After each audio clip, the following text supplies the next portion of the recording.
তো খুব বাজে ধরনের একটা রোগে ভুগছিল, যেটা ওর ফ্লুইড জমেছিল পিওডিতে, আর চেঞ্জ হয়ে গেছিলো পিআইডি, সেই সঙ্গে সিস্টাইটিস ছিল। সেটা 22 সালের 30 জানুয়ারি, মার্চ, এপ্রিল, মে, জুন, মানে 30/9/22। তো ওর প্রচণ্ড প্রবলেম ছিল, ওর পিরিয়ডটাও ইরেগুলার ছিল এবং ইউরিনে বার্নিং সেন্সেশন ছিল। এসব আমরা দেখে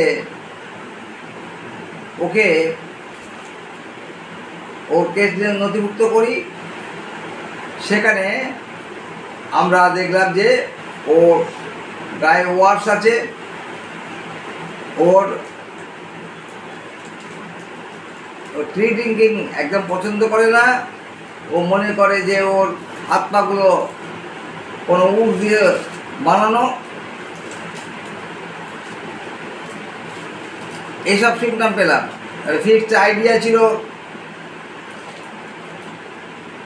টি পছন্দ করতো না, টি খেলে ওর প্রবলেম অ্যারাইজ করতো। এসব দেখে ওকে আমরা ওষুধ দিয়েছিলাম 26/7/23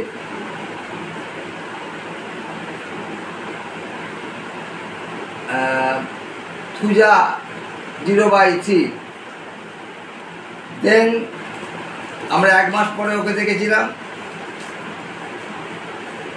ওর এটা তখন ওর রেগুলার চলছে। 16/8/23 0/4 আমরা প্রেসক্রিপশন করি থুজা।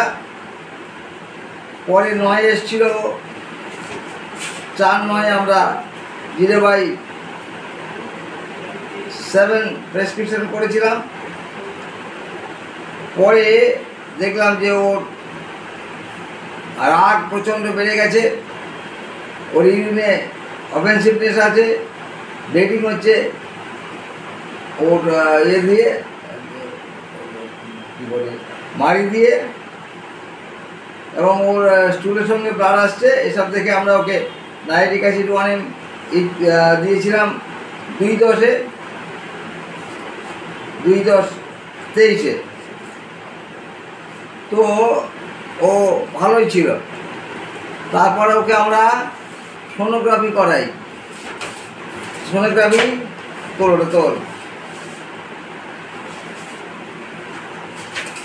তাহলে 9/2 আমরা যা পেয়েছিলাম। এরপরে আমরা সোনোগ্রাফি করাই, ডেটটা ছিল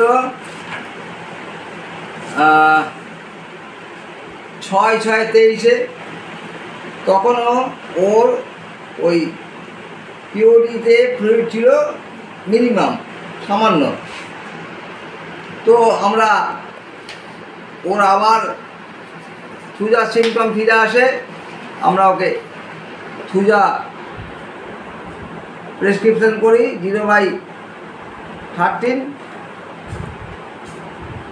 এরপরে ও আর একটু ভালো থাকে।